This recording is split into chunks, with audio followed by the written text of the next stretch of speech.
Hi friends, welcome back to Devanjana classes. आज हम करने वाले हैं ESO 14। ओके, ESO 14 हमारा सोसाइटी एंड स्ट्रेटिफिकेशन जून 2024 का क्वेश्चन पेपर सॉल्व करने वाले हैं। आप जो है ESO 14 का एग्ज़ाम जब देने चाहे तो प्लीज़ प्रीवियस 5 ईयर्स के क्वेश्चन जो है वो ज़रूर कवर करके जाए, क्योंकि क्वेश्चन ज़्यादातर रिपीट होते हैं। ओके, चलिए स्टार्ट करते हैं। कंप्लीट क्वेश्चन पेपर हम सॉल्व करेंगे इस वीडियो में। ओके, चलिए ये जो रहेगा टोटल 100 मार्क्स का रहेगा ये क्वेश्चन पेपर। मैक्सिमम टाइम आपके पास 3 घंटे का है। नोट, ये जो नोट लिखा हुआ होता है ना, ये ज़रूर पढ़े। पहले नोट में लिखा गया है this question paper has 3 section. इस क्वेश्चन पेपर में 3 सेक्शन है। Attempt the question as instructed in each section. हर एक सेक्शन में इंस्ट्रक्शंस प्रोवाइड है, उसके अकॉर्डिंग आपको जो है क्वेश्चंस अटेम्प्ट करने हैं। ओके, चलिए स्टार्ट करते हैं सेक्शन ए के साथ। Section A, answer any 2 of the following question in about 500 words. Section A में जितने भी क्वेश्चन हैं उनमें से सिर्फ हमें 2 क्वेश्चन अटैम्प्ट करने हैं और 500 वर्ड्स के अंदर उनको अटैम्प्ट करना है। ओके, पहला क्वेश्चन है discuss the organising principles of stratification. Stratification के ऑर्गेनाइजिंग प्रिंसिपल्स को हमें डिस्कस करना है। स्तरीकरण, स्ट्रेटिफिकेशन को हम हिंदी में क्या बोलते हैं? स्तरीकरण। ओके, स्तरीकरण किस तरह से, स्ट्रेटिफिकेशन किन प्रिंसिपल पे बेसिस होता है उसको हमें बताना है। ओके, सोशल स्ट्रेटिफिकेशन, देखिए ये जो वर्ड है ना स्ट्रेटिफिकेशन, STRATIFICATION, स्ट्रेटिफिकेशन। अब यहाँ पे स्ट्रेट का मतलब क्या होता है? लेवल। क्या होता है? लेवल। और इन सोसाइटी को डिफरेंट लेवल में डिवाइड करने को ही हम बोलते हैं stratification. Okay, division of society in different level और different strata based on some physical for social occupation and power status is known as stratification. Okay, सबसे पहला जो ऑर्गेनाइजिंग प्रिंसिपल है वो है क्लास। क्लास का मतलब ये होता है कि कितना किसके पास पैसा है। जैसे कि अगर कोई ज़्यादा अमीर है तो वो हायर क्लास में रहेगा, अगर वो थोड़ा गरीब है, अपनी बेसिक नीड्स पूरी कर पा रहा है पर अमीर नहीं है, तो उसको हम बोलेंगे मिडिल क्लास। और एक ऐसा बंदा जिसके पास खाने की भी चीज़ें नहीं है, वो अपना बेसिक नीड्स भी पूरी नहीं कर पा रहा, उसको हम बोलेंगे लोअर क्लास। ओके, नेक्स्ट जो स्ट्रेटिफिकेशन का प्रिंसिपल है वो है कास्ट। कास्ट मतलब जाति। हमारे इंडिया में क्या होता था पुराने समय में, जाति के आधार पर लोगों को जो है बांटा जाता था कि जो ब्राह्मण्स है वो हायर कास्ट है, और जो क्षत्रिय है वो उससे लोअर, फिर वैश्य उससे लोअर, और शूद्र जो थे वो सबसे नीचे लेवल पे आते थे। ओके, नेक्स्ट है रेस एंड एथनिसिटी। जैसे कि आप जानते हो कि कुछ वेस्टर्न कंट्रीज़ जहाँ पे ब्लैक एंड वाइट पीपल के बीच में डिफरेंस किया जाता है। क्यों किया जाता है? क्योंकि उनकी रेस अलग है। रेस मतलब वो जिस एथनिक कम्युनिटी से बिलोंग करते हैं, जिस कम्युनिटी से बिलोंग करते हैं उसको छोटा समझा जाता था। Okay, that is the race and ethnicity stratification.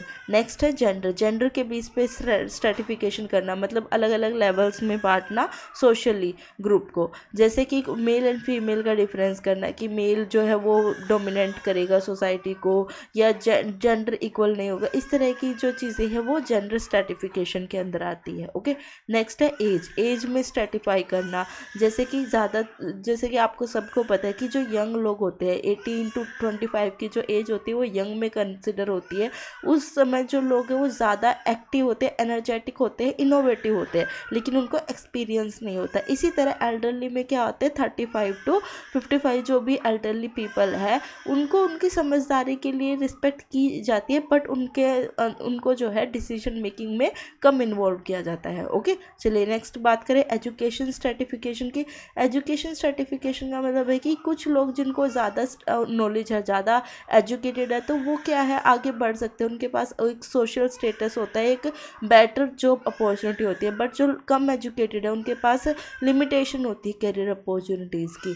Okay, अब इम्पैक्ट ऑफ स्ट्रेटिफिकेशन के क्या क्या इम्पैक्ट होते हैं? सोशल मोबिलिटी, मतलब मान लीजिए कि एक बच्चा है जो गरीब उसमें जन्म लिया, उसने गरीब कास्ट में, गरीब क्लास में जन्म लिया, लोअर क्लास का ये पर्सन है। अब इसको इकोनॉमिक फैक्टर्स जैसे कि एजुकेशन नहीं मिला, सपोर्ट नहीं मिला, तो ये आगे नहीं पढ़ पाएगा, तो ये लोअर क्लास से अपर क्लास में नहीं जा सकता। ओके, कॉन्फ्लिक्ट एंड टेंशन, मतलब स्ट्रगल फेस करते हैं बहुत सारे लोग because of social resources and recognition, मतलब अलग अलग ग्रुप्स में जो रिसोर्सेज है वो इक्वली डिस्ट्रीब्यूटेड नहीं है, इसी तरह से कॉन्फ्लिक्ट और सोशल टेंशंस क्रिएट हो जाती है। ओके, नेक्स्ट क्वेश्चन है how are caste and class related, discuss. Caste और क्लास कैसे रिलेटेड है? देखिए, जाति और वर्ग कैसे संबंधित है। जाति का मतलब, जैसे मान लीजिए मैं आपको एक छोटा सा एग्जांपल दे रही हूँ, कोई ब्राह्मण है, क्या है, कोई ब्राह्मण है, ब्राह्मण क्या करता है, पूजा करता है मंदिर में, पढ़ाता है स्कूल में, इस तरह के कार्य करता है। अब उस ब्राह्मण के घर में एक बच्चा पैदा हुआ, तो वो बच्चा पैदा हुआ तो वो भी क्या कहलाएगा, एक ब्राह्मण कहलाएगा। क्या कहलाएगा? ब्राह्मण कहलाएगा। तो ये जो कास्ट होती है ना, वो इनहेरिट की जाती है, मतलब पेरेंट्स से हमें मिलती है। अब बात करें क्लास की, क्या, ये तो हमने बात करी कास्ट की। कास्ट क्या है? इनहेरिटेड होती है, मतलब जो पेरेंट्स होते हैं वही जाति बच्चे को मिलती है। अब बात करें क्लास की, कोई एक पर्सन था, पर्सन ए, ओके, ये लोअर क्लास का था, मतलब इसके पास ज़्यादा पैसा नहीं था, ये ज़्यादा कमाता नहीं था, लेकिन इसके यहाँ बच्चा हुआ, ओके, मतलब एक इसका बेटा हुआ या बेटी हुई, जो भी था, उसने क्या किया, मेहनत की, पढ़ाई की और वो आगे बढ़ा, तो उसको क्या जो है मिडिल क्लास में आ गया। क्या आ गया? ये मिडिल क्लास में। तो मतलब क्या है, क्लास से हम लोअर क्लास से मिडिल क्लास में जा सकते हैं, बट ब्राह्मण से दूसरी जाति में नहीं जा सकते। Okay, definition, caste system, a caste is hierarchical social structure predominantly found in India where individuals are born into specific social group caste which determine their social status, occupation and potential for mobility। अब बात करें characteristics की, cast जो होती है वो hereditary होती है, एंडोगेमी होती है, मतलब ब्राह्मण का लड़का तो ब्राह्मण कुल में ही शादी करेगा, ब्राह्मण के अलावा किसी और से शादी नहीं करेगा। और ऑक्यूपेशन वही जो ये इसके पिताजी काम करते थे वही ये ब्राह्मण लड़का काम करेगा। सोशल हायरार्की यहाँ पे चलती हुई आती है। अब बात करें क्लास सिस्टम की, क्लास सिस्टम में क्या होता है कि क्लास सिस्टम एक फ्लेक्सिबल सिस्टम है, इकोनॉमिक बेस्ड है कि किसके पास कितना पैसा है, इकोनॉमिक स्टेटस पे बेस्ड है। इसमें कोई हायरार्की नहीं होती, जैसे कि कास्ट में होती है कि अगर ब्राह्मण का बेटा है तो ब्राह्मण ही बनेगा, लेकिन क्लास में ये हो सकता है कि कोई अमीर है उसका बेटा गरीब भी हो सकता है। ओके, इंटर मैरिज हो सकती है, डिफरेंट कास्ट में ये मैरिज कर सकते हैं। अब बात करें कास्ट एंड क्लास कैसे इंटर रिलेटेड है, एक दूसरे से कैसे संबंधित है। इंटरकनेक्टेडनेस ऐसे है कि जैसे जो पहले लोग थे, ब्राह्मण्स जो थे, उनको हायर क्लास में रखा गया था, तो उनको जो है अर्निंग का एक फिक्स्ड सोर्स था उनके पास, और मतलब ज़्यादा जो जॉब्स थी उनके पास वो अवेलेबल थी, रिसोर्सेज अवेलेबल थे, इस वजह से इनका इकोनॉमिक स्टेटस सुधर गया, और इकोनॉमिक स्टेटस सुधरने की वजह से हायर क्लास में रह गए। बट हम बात करें शूद्रास की, शूद्रास जो थे वो मेनली फिजिकल वर्क में इन्वॉल्व रहते थे, जिसकी वजह से इनके पास आगे बढ़ने की अपॉर्चुनिटीज़ कम थी, और जिसकी वजह से इनके पास इकोनॉमिकली भी कम रिसोर्सेज थे, इनके पास पैसा भी कम था। तो इससे क्या हुआ, एक दूसरे से कास्ट और क्लास इंटरकनेक्टेड है, इकोनॉमिक इन्फ्लुएंस पड़ता है, और एक क्लास से दूसरी क्लास में मतलब मोबिलिटी में भी दिक्कत आता है, और जो लोअर क्लासेस है उनको डिस्क्रिमिनेशन और इनइक्वालिटी का भी जो है वो देखना पड़ता है। चलिए नेक्स्ट क्वेश्चन पे चलते हैं। Analyse the relationship between ethnicity and stratification. यहाँ पे स्ट्रेटिफिकेशन था बट यहाँ पे टाइप ऑफ मिस्टेक है। देखिए, एथनिसिटी क्या होता है और स्ट्रेटिफिकेशन क्या होता है। अब मैं एक बात बोलूँ, पंजाब, क्या बोला मैंने, वर्ड बोला पंजाब, ठीक है। अब जैसे ही आप पंजाब सोचोगे तो आपके मन में आएगा कि कोई भी सरदार, गुरुद्वारा, या मतलब वहाँ के खेत, वहाँ की खेती, ठीक है। वहाँ का पहनावा अलग है, पंजाब में सूट सलवार पहनते हैं, राइट, और आदमियों का पहनावा अलग है, पगड़ी पहनते हैं। तो यहाँ पे क्या है, एक पर्टिकुलर ग्रुप ऑफ पीपल, एक पर्टिकुलर कम्युनिटी है जो एक ही जैसे धर्म को फॉलो करती है, एक ही जैसा कल्चर फॉलो करती है, और एक जैसे कपड़े, खान पान, रहन सहन फॉलो करती है। इसको हम बोलेंगे एथनिसिटी। क्या बोलेंगे इसको? एथनिसिटी। एथनिसिटी, जैसे इंडिया के अलग अलग स्टेट में अलग अलग एथनिक ग्रुप है, जैसे पंजाब में एथनिसिटी सरदार जो है हम उनको बोल सकते हैं एथनिक है। इसी तरह हम जो है मद्रास में बोल सकते हैं, मद्रास में जो लोग हैं वो तेलुगु, तमिल इस तरह से बोलते हैं। हैदराबाद में बोल सकते हैं, हैदराबाद में जो ज़्यादातर लोग हैं वो तेलुगु बोलते हैं। तेलुगु लोगों की भाषा अलग है, और उनका ऑक्यूपेशन अलग है, एजुकेशन अलग है, और मतलब वो अलग भाषा बोलते हैं, अलग एंसेस्ट्रल ट्रेड्स है। ओके, अब बात करें सोशल स्ट्रेटिफिकेशन की। आई होप कि आपको एथनिसिटी समझ में आया होगा। अब हम बात करेंगे सोशल स्ट्रेटिफिकेशन। सोशल स्ट्रेटिफिकेशन किसी एक पर्टिकुलर एथनिक ग्रुप के लिए नहीं होता, सभी एथनिक ग्रुप्स में सोशल स्ट्रेटिफिकेशन को फॉलो किया जाता है। उसमें क्या किया जाता है कि सोसाइटी के जितने भी लोग हैं, टोटल सोसाइटी को अलग अलग लेवल्स में, अलग अलग ग्रुप्स में बांटा जाता है। जैसे कि हमारे पुराने समय में जो इंडियन सोसाइटी, उसको 4 लेवल में बांटा गया था, ब्राह्मण, क्षत्रियास, वैश्यास एंड शूद्रास। ओके, ब्राह्मण्स जो थे वो प्रिस्ट थे, फिर आते हमारे क्षत्रिय जो वॉरियर्स वगैरह होते थे, फिर वैश्यास जो बिजनेस वगैरह करते थे, फिर शूद्रास जो ज़्यादातर फिजिकल लेबर और साफ सफाई का काम करते थे। तो इस तरह से सोसाइटी को डिवाइड करने को हम सोशल स्ट्रेटिफिकेशन बोलेंगे, और अलग अलग कल्चरल फॉलो करने वाली कम्युनिटीज़ को हम बोलेंगे एथनिक ग्रुप्स और एथनिसिटी। ओके, यहाँ पे ये क्वेश्चन का आंसर दिया गया है, आप एक बार रीड आउट ज़रूर कर लीजिएगा। ओके, चलिए नेक्स्ट चलते हैं क्वेश्चन। आप वीडियो को पॉज करके फिर पढ़ लीजिएगा इसको, ठीक है। चलिए नेक्स्ट क्वेश्चन पे चलते हैं। Question number 4, critically examine the attributional approach to the study of a caste. Caste के आरोपणात्मक उपागम का समालोचनात्मक परीक्षण कीजिए। देखिए, अभी कास्ट जो है ना, ये जो क्वेश्चन की लैंग्वेज है ये बड़ी टिपिकल लैंग्वेज है। Critically examine the attributional approach, कौन सी approach? Attributional approach to the study of caste, caste की स्टडी की एट्रीब्यूशनल अप्रोच। देखिए, एट्रीब्यूट क्या होता है? किसी भी चीज़ के डिफाइनिंग फीचर्स। जैसे कि मैं आपको एक बात बोलूँ कि मैं आपको बोलूँ, जैसे मैंने आपको बोला चीनी। ओके, चीनी जैसे ही बोले, शुगर जैसे ही मैं बोलूँगी तो आपके मन में क्या आएगा? कि मीठा स्वाद आएगा। कैसा? मीठा स्वाद होता है चीनी का। ओके, अब मैं बोलूँ कि चाट, क्या बोला मैंने? चाट, चाट पापड़ी खाई होगी कभी आपने, तो चाट पापड़ी का अलग एक स्वाद होता है, खट्टा मीठा नमकीन टाइप का चटपटा सा स्वाद होता है। तो इसी तरह से आरोपणात्मक, एट्रीब्यूट का मतलब होता है किसी भी चीज़ के डिफाइनिंग फीचर। जैसे कि एक बात बोलूँ मैं, फिजिक्स की बुक्स, तो फिजिक्स की बुक में क्या पढ़ोगे आप? फिजिक्स पढ़ोगे, लॉ ऑफ मोशन पढ़ोगे, ग्रेविटेशनल लॉज पढ़ोगे। इसी तरह से जब हम बात करेंगे कास्ट की, तो कास्ट में क्या क्या चीज़ें हम देख सकते हैं, ओके, उसके बारे में बोला गया। तो कास्ट जब हम देखते हैं, कास्ट की स्टडी करते हैं, तो हमें क्या क्या चीज़ें देखने को मिलती है? Social perception and stereotype, identity and self concept, social cognition and, देखो ये 3 चीज़ें, 3 एट्रीब्यूट्स है जो हम देखेंगे। पहला है सोशल परसेप्शन एंड स्टीरियोटाइप। जब भी हम कास्ट को देखते हैं तो लोगों के मन में कुछ ना कुछ पहले से ही चीज़ें हैं, परसेप्शन है और स्टीरियोटाइप है, जो लोग साइकोलॉजिकली भी फॉलो करते हैं।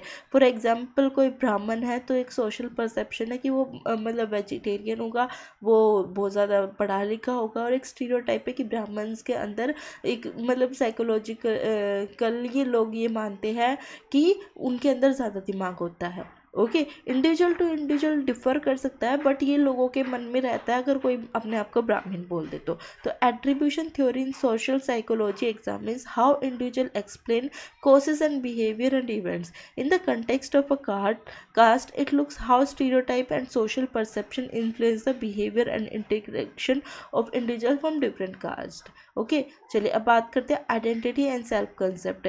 अब आइडेंटिटी और सेल्फ कंसेप्ट भी एक इम्पोर्टेंट एट्रीब्यूशनल अप्रोच है कि जिसमें कि लोग अपने आप को कैसे समझते हैं। जैसे कि मान लीजिए एक लोअर क्लास है, उस बच्चे में, लोअर क्लास का कोई बच्चा है, उसको पहले से ही बोल दिया गया कि तू शूद्र है, तू हमें टच ही नहीं कर सकता, तू ये नहीं कर सकता, तू वो नहीं कर सकता।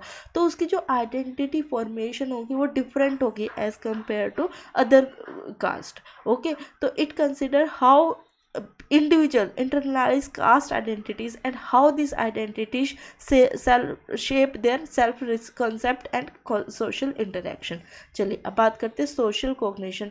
सोशल कॉग्निशन मतलब कॉग्निटिव प्रोसेस, जैसे कि किस तरह से लोग जो है बात करते हैं, किस तरह से वो अपने जीवन में आगे बढ़ने की या क्षमता रखते हैं, तो वो होता है सोशल कॉग्निशन।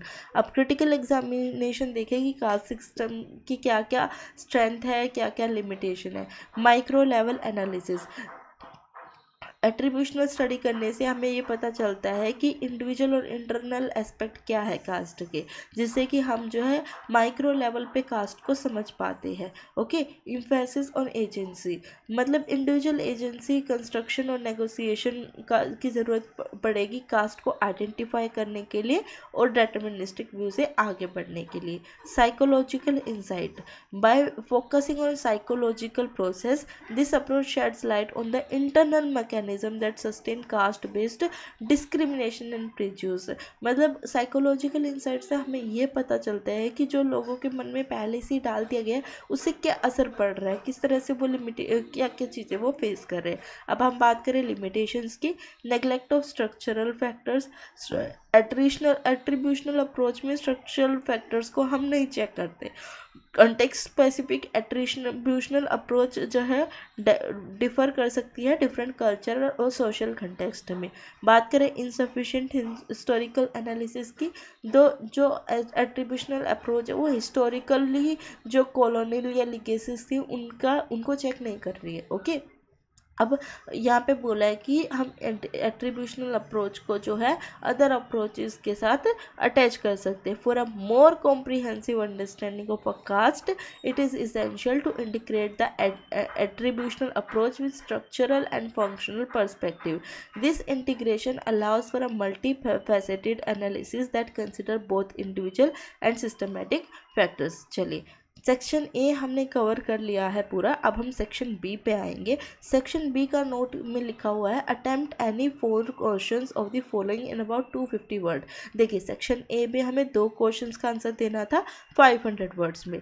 सेक्शन बी में क्या बोला गया है, attempt any 4 of the following question in 250 words. कितने वर्ड्स में, 250 वर्ड्स में 4 क्वेश्चन का आंसर देना है। ओके, चलिए अब बात करते हैं क्वेश्चन नंबर 5 की। लुईस डुमोंट द्वारा वर्णित शुद्धता और प्रदूषण की धारणाओं को रेखांकित कीजिए। Outline the notion of purity and pollution as described by Louis Dumont. देखिए, लुईस डुमोंट ने जो है प्योरिटी और पोल्यूशन मतलब शुद्ध अशुद्ध की जो अछूत अछूत की जो धारणा है उसको रेखांकित किया था, उसको बताया था।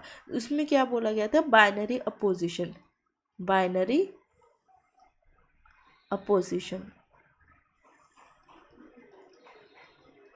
बाइनरी का मतलब होता है 2, मतलब 2 ही अपोजिशन होगी, एक तो होगा टचेबल्स और एक होगा अनटचेबल, प्योर और पोल्यूटेड। एक है प्योर जिसको हम टच कर सकते हैं और एक हो सकता है पोल्यूटेड। ओके, हायरार्कियल रैंकिंग, जो प्योर कास्ट में जन्मेंगे, जो प्योर कम्युनिटी में जन्मेंगे वो प्योर ही रहेंगे। ओके, सेपरेशन एंड इंटरडिपेंडेंस, मतलब जो सोशल सेपरेशन रहेगा कास्ट का, प्योर के साथ बात नहीं कर सकता। ओके, स्टेटस वर्सेस पावर, ज़्यादातर स्टेटस जो है वो प्योर लोगों के पास रहेगी। आइडियोलॉजी ओवर मटेरियलिटी, वो भी प्योर लोगों को मिलेगी। ओके, चलिए अब बात करते हैं इसकी मोर थ्योरेटिकल उसमें। Binary opposition, purity and pollution are fundamental binary opposition that form the basis of caste hierarchy. This dichotomy is central to understanding the hierarchical nature of caste. Hierarchical ranking, the opposition of pure and impure creates a hierarchical system where castes are ranked based on their relative purity. Separation and interdependence, the binary opposition leads to physical and social separation between caste and particularly between the pure and impure. Status versus power, Dumont argued that for a distinction between ritual status and secular power, Brahmins hold the highest ritual status despite not wielding political power which is held by Kshatriyas. Okay, चलिए अब बात करते हैं जो Dumont की theory थी उसको कैसे क्रिटिसाइज किया गया, इस पर क्या डिबेट चली थी। इसकी थ्योरी को बोला गया था ये बहुत ज़्यादा सिंप्लीफाइड है, ओवर सिंप्लीफिकेशन इसने कर दिया है। Critics argue that Dumont's binary opposition oversimplifies the complexity of the caste system and provide a Brahminical view. Okay, status और पावर, इसमें बोला गया है, गेराल्ड बेरमन ने बोला है डुमोंट को क्रिटिसाइज करते हुए कि separation of a status and power argue that they are often 2 side of the same coin. Empirical reality, MC Camin Roit described homo hierarchies as a speculative sketch based on textual ideology rather than imperial reality. Okay, चलिए question number 6 पे चलते हैं। Analyse the divergent meaning of caste, जाति के भिन्न भिन्न अर्थों का विश्लेषण कीजिए। मतलब कास्ट के जो डिफरेंट डिफरेंट मीनिंग है उसको बताइए। तो सबसे पहले बात करें ट्रेडिशनल हिंदू पर्सपेक्टिव की, मतलब पुराने समय में लोग कैसे देखते थे कास्ट को। तो पुराने समय में कास्ट को वर्णा सिस्टम में और जाति सिस्टम में डिवाइड किया गया था। वर्ण में क्या होता है कि वर्णा में मेन 4 कैटेगरीज होती है, ब्राह्मण, क्षत्रिय, वैश्य और शूद्रास। अब जाति सिस्टम की बात करें, देखिए जो वर्णा सिस्टम है, वर्णा सिस्टम में जैसे ब्राह्मण बोल दिया, क्या बोल दिया, ब्राह्मण बोल दिया। तो ब्राह्मण में भी अलग अलग कास्ट आती है, जैसे त्रिपाठी हो गए, तिवारी हो गए, मिश्रा हो गए। तो there are different jatis, thousands of jati और sub caste which are endogamous groups with specific social and occupational role. अब ये जो मतलब पहले तो हमारे पास था वर्णा, क्या था, वर्णा सिस्टम। वर्णा सिस्टम के अंदर फिर आता है हमारी कास्ट, क्या आती है, कास्ट। कास्ट में क्या रहता है कि जो सेम कास्ट है, मान लीजिए मैंने एक एग्जांपल ले लिया त्रिपाठी का, ओके। त्रिपाठी जो है वो त्रिपाठी के ही साथ शादी कर सकते, किसी और ग्रुप में नहीं शादी कर सकता। वो जो है एंडोगैमी है, क्या है, ये एक एंडोगैमी सिस्टम है, ओके। अब बात करते हैं sociological perspective, social hierarchy. Caste is seen as a rigid social hierarchy that determines individual social status, occupation and potential for social mobility. Purity and pollution का कॉन्सेप्ट यहाँ पे आ जाता है। डुमोंट जैसे जो सोशलिस्ट होते थे, लुइस डुमोंट जैसे, वो मानते थे कि कास्ट को हम 2 चीज़ों में डिवाइड कर सकते हैं, प्योर एंड इम्प्योर को, ओके। चलिए नेक्स्ट बात करते हैं legal and political perspective, constitutional recognition, political mobilisation. देखिए लीगल और पॉलिटिकल पर्सपेक्टिव से देखें तो in India caste is legally recognised. India में कास्ट को लीगल माना जाता है। And affirmative action policies, reservation जो है वो की गई है, किस लिए की गई है कि हिस्ट्री में जो कास्ट जिनको आगे बढ़ने का मौका नहीं मिला, कोई बात नहीं, अब हम उनको आगे बढ़ने का मौका देंगे। इसकी वजह से एसटी और एससी के लिए स्पेशल रिजर्वेशंस प्रोवाइड की गई है। पॉलिटिकल मोबिलाइजेशन की बात करें, caste can be a basis for political mobilisation and identity politics. देखिए कास्ट जो है वो आइडेंटिटी पॉलिटिक्स के लिए भी रिस्पॉन्सिबल हो सकती है। जैसे बोलते हैं ना कुछ लोग दलित नेता और ये नेता वो नेता, मतलब इसमें क्या रहता है कि जो पर्टिकुलर ग्रुप है उसके लिए एक अलग से नेता अपॉइंट किया जाता है ताकि उन्हीं लोगों की तरफ से वोट आ सके, ओके। नेक्स्ट है economic perspective, occupational segregation. Occupational segregation का मतलब ये होता है कि अगर एक बिजनेसमैन है और उसका बेटा भी बिजनेसमैन है, फिर उसका नेक्स्ट भी बिजनेसमैन है, तो उनके पास एक सेग्रीगेशन हो गया, मतलब एक बिजनेस का एक पर्टिकुलर फील्ड ऑफ बिजनेस का सेग्रीगेशन हो गया कि वो वही परिवार चलाएगा और कोई नहीं चला सकता। इससे क्या होता है, ऑक्यूपेशनल सेग्रीगेशन से जो अलग लोग हैं, अलग जाति के लोग हैं, उनको मौका नहीं मिलता आगे बढ़ने का या इकोनॉमिकली ग्रो करने का, okay. Economics study in caste its impact on occupational segregation and economic opportunities. Certain castes are traditionally linked to specific occupation, which can limit social and economic mobility. Market dynamics की बात करें, the influence of a caste can also be seen in market dynamics, included access to resources, employment opportunities, and business networks. Okay, चलिए बात करते हैं cultural and symbolic perspective की, rituals and practices. Caste influence various cultural practices, rituals, and tradition. It shapes aspects of daily life, including food habits, marriage custom, and social interactions. Identity and caste. Caste can be a significant maker of identity and social status, influencing how individuals perceive themselves and are perceived by others. Okay. चलिए next 7th question पे चलते हैं। Describe the major features of caste system. Caste system के major functions को हमें describe करना है। ये बहुत ही इजी क्वेश्चन है। कास्ट जो होती है वो हायरार्किकल नेचर होती है, मतलब पिता से पुत्र को मिलती है। एंडोगमी मतलब सेम कास्ट में ही मैरिज कर सकते हैं, अलग कास्ट में मैरिज नहीं कर सकते। ऑक्यूपेशनल स्पेशलाइजेशन, अगर लोहार है तो लोहे का काम करेगा। हर एक कास्ट का एक पर्टिकुलर वर्क है, जो ऑक्यूपेशन है वो उनको असाइन किया गया है। सोशल सेग्रीगेशन, इससे क्या होगा, एक पर्टिकुलर जो कास्ट है उसके पास एक पर्टिकुलर जो है रिसोर्सेज रहेंगे, जिससे सोशल सेग्रीगेशन हो सकता है। हेरिडेटरी मेंबरशिप, मतलब कास्ट जो वो हेरिडिटी के बेसिस पे मिलते हैं, मतलब फादर टू सन ट्रांसफ़र होता है, जिसको हम चेंज नहीं कर सकते। रिचुअल पॉलिटी एंड पोल्यूशन, जो हायर कास्ट है वही प्योर मानी जाती है और जो लोअर कास्ट उनको पॉल्यूशन माना जाता है। सोशल मोबिलिटी, एक कास्ट से दूसरे कास्ट में नहीं जा सकते। जजमानी सिस्टम फॉलो होता था। जजमानी में सिस्टम में क्या होता था कि जो लोअर कास्ट के लोग हैं वो अपर क्लास के लोग को जजमान बोलते थे और उनको फ्री में जो है सेवाएं प्रदान करते थे। ओके, कास्ट पंचायत होती थी, मतलब गवर्निंग बॉडी होती है, हर एक कास्ट की अपनी एक पंचायत होती है। ओके, इस तरह से ये जो है कास्ट के हमने डिफरेंट डिफरेंट चीज़ें डिस्कस कर ली, मेजर फंक्शंस डिस्कस कर लिए। चलिए अब जाते क्वेश्चन नंबर 8 पे। Discuss the concept of difference developed by Dipankar Gupta. Dipankar Gupta द्वारा विकसित अंतर की अवधारणा पर चर्चा कीजिए। Dipankar Gupta in his work on caste and social stratification introduces the concept of discrete caste and muddled hierarchies. The perspective changes the traditional view of the caste as a rigid hierarchy structure.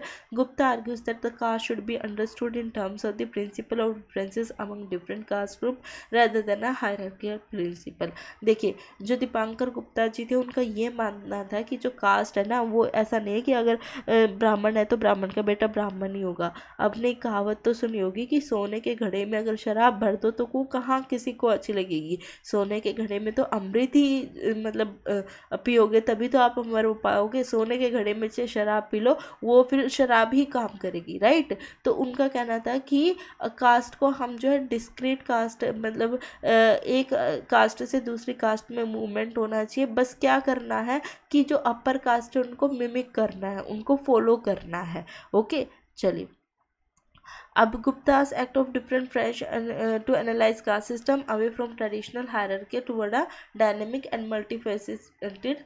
Guptas call for sorry yes next question पे चलते हैं। How has modernisation and British rule affect the caste occupation. Caste occupation मतलब जैसे कि मैंने आपको पहले ही बताया कि अगर कोई लोहार है तो उसका बच्चा क्या काम करेगा, लोहार का ही काम करेगा। अब जो ब्रिटिश शासन हो रहा था और मॉडर्नाइजेशन हो रहा था इंडिया में, उसने कास्ट सिस्टम को कैसे, कास्ट ऑक्यूपेशन को कैसे इफेक्ट किया है। देखिए, जब ब्रिटिश रूल था उस टाइम पे क्या हो रहा था, मॉडर्नाइजेशन हो रहा था, लोग अपने गाँव को छोड़ के शहर की तरफ बढ़ रहे थे और ब्रिटिश रूलर्स को ज़्यादा से ज़्यादा डिमांड थी वर्कर्स की। उनको काम करने वाले लोग चाहिए, उनको बस फिजिकल लेबर चाहिए था। तो उन्होंने क्या, पहले तो बात करें शहरों की, तो अगर कोई कुम्हार है जो मिट्टी का काम करता है, अब वो दूसरे शहर में जो है रिलोकेट हुआ है, तो उस टाइम पे उतने रिसोर्सेज नहीं थे उनके पास कि वो अपना जो ऑक्यूपेशन था, जो खानदानी काम था, वो दोबारा कर सके। इसकी बजाय लोगों ने क्या सोचा कि नौकरी कर लेते हैं, जो भी जल्दी से अपॉर्चुनिटी मिल रही है उसको ग्रैब करके अपनी अर्निंग कर लेते हैं। आप बात करें ब्रिटिश शासकों की, तो ब्रिटिश शासकों को जो है ज़्यादा से ज़्यादा अमाउंट में लेबर चाहिए था, इसलिए उन्होंने छूत अछूत को ख़त्म करके ये बोला कि सब इक्वल है, काम सबको इक्वल करना पड़ेगा और सब काम करेंगे। इस तरह से जो है चीज़ें हुई थी। ठीक है, अब यहाँ पे मैंने लिखा हुआ है, ये सारी चीज़ें एक्सप्लेन है, सेम चीज़ें एक्सप्लेन है, आप इनको पढ़ सकते हैं वीडियो को पॉज करके। ओके, चलिए क्वेश्चन नंबर 10 पे चलते हैं। What is relationship between status and power. Status and power में क्या डिफरेंस है, ठीक है।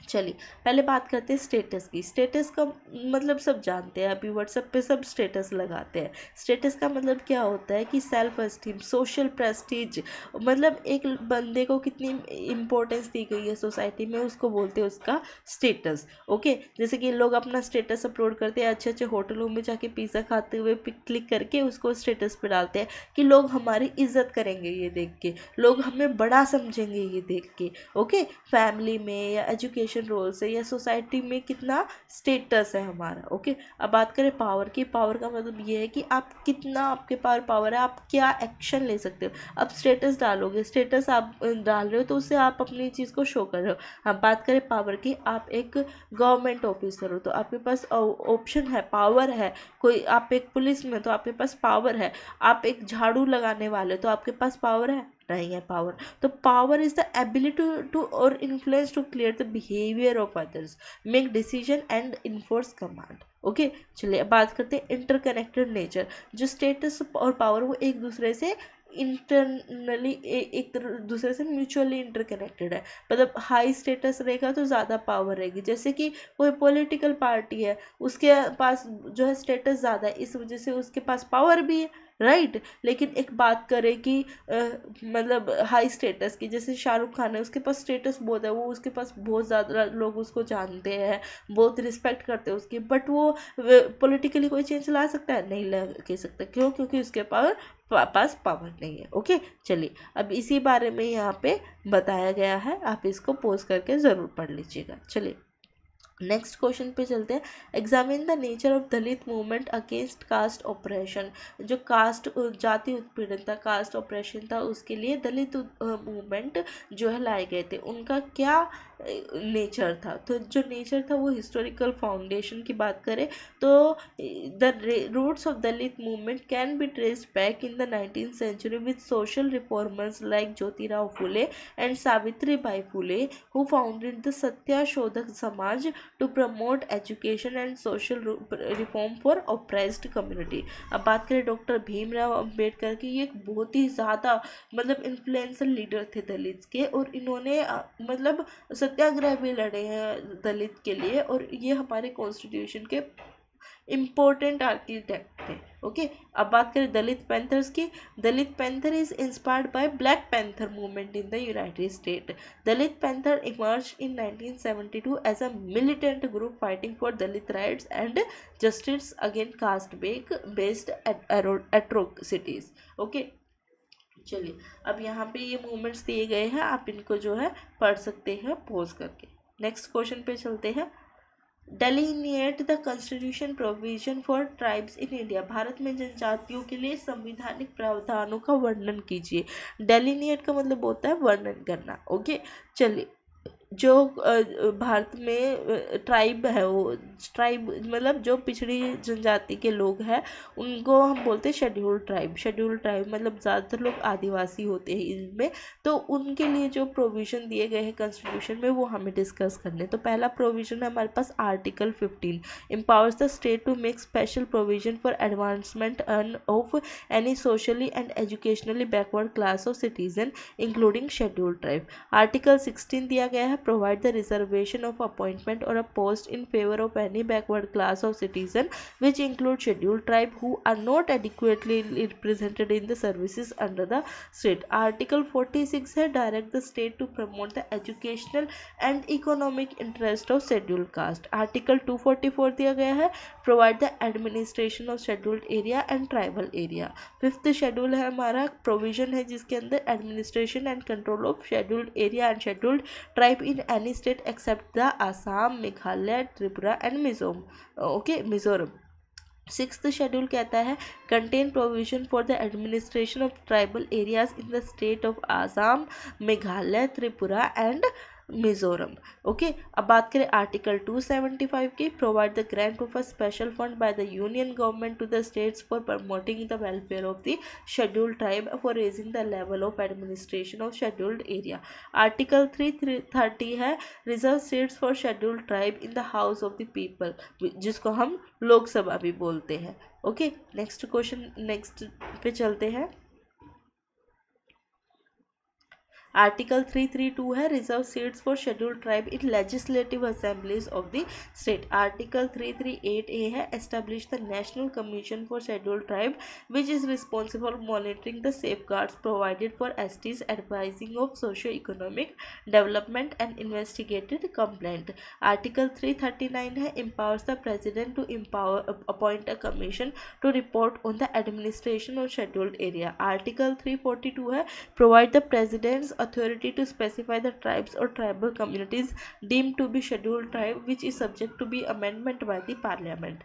आर्टिकल 340 ये कहता है कि जो हमारे प्राइम मिनिस्टर है वो प्रेसिडेंट है, वो जो है स्पेसिफाई कर सकते हैं कि कौन कौन सी कास्ट ट्राइबल में आती है, और उनको जो है अमेंड भी कर सकते हैं 342 को। ओके, चलिए नेक्स्ट सेक्शन पे चलते हैं। सेक्शन सी स्टार्ट हो गया है यहाँ पे। हमारे क्वेश्चन पेपर में टोटल 3 सेक्शंस थे। सेक्शन 1 हमने कवर कर लिया है, सेक्शन 2 हमने कवर कर लिया है, सेक्शन 3 पे हम आ गए। सेक्शन 3 का नोट पढ़ लेते हैं। Answer any two of the following question in about 100 words. अब हमें इसमें से 2 क्वेश्चंस अटेम्प्ट करने हैं सिर्फ, और दोनों क्वेश्चंस कितने वर्ड्स में अटेम्प्ट करने हैं? 100 वर्ड्स में अटेम्प्ट करने हैं। ओके, 100 वर्ड्स में 2 क्वेश्चन अटेम्प्ट करने हैं। चलिए क्वेश्चन नंबर 13 पे चलते हैं। Write a note on Prajamitra Mandal movement in Karnataka.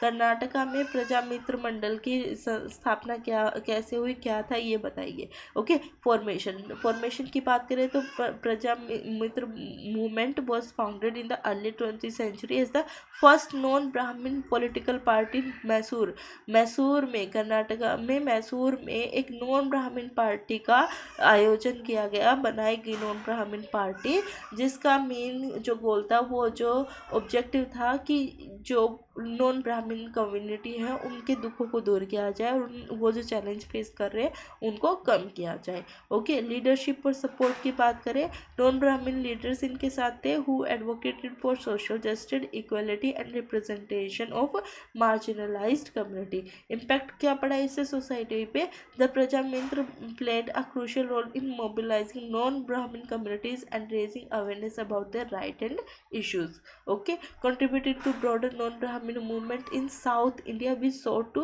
dismantle caste-based hierarchy. Legacy की बात करें तो movement laid the foundation for subsequent political and social movement in Karnataka that continued to advocate the rights and representation of the backward classes. Okay, चलिए next question पे चलते हैं। 14th question है, what do you understand by the term Sanskritisation. देखिए, modernisation समझ में आता है, कॉलोनाइजेशन समझ में आता है, ये संस्कृताइजेशन क्या है? संस्कृताइजेशन जो है is a concept given by Indian sociologist M N. Srinivas. Okay, M N. Srinivas ने एक कॉन्सेप्ट दिया था जिसके अकॉर्डिंग जो लोअर क्लास लोग हैं वो भी हायर क्लास, लोअर कास्ट के जो लोग हैं वो हायर कास्ट में जा सकते हैं, बट उनके लिए उनको क्या करना होगा? अपना कल्चर चेंज करना होगा, अपनी प्रैक्टिसेस चेंज करनी होगी, अपने रिचुअल्स चेंज करने होंगे, ड्रेस कोड चेंज करना होगा। ओके, यही है सारा।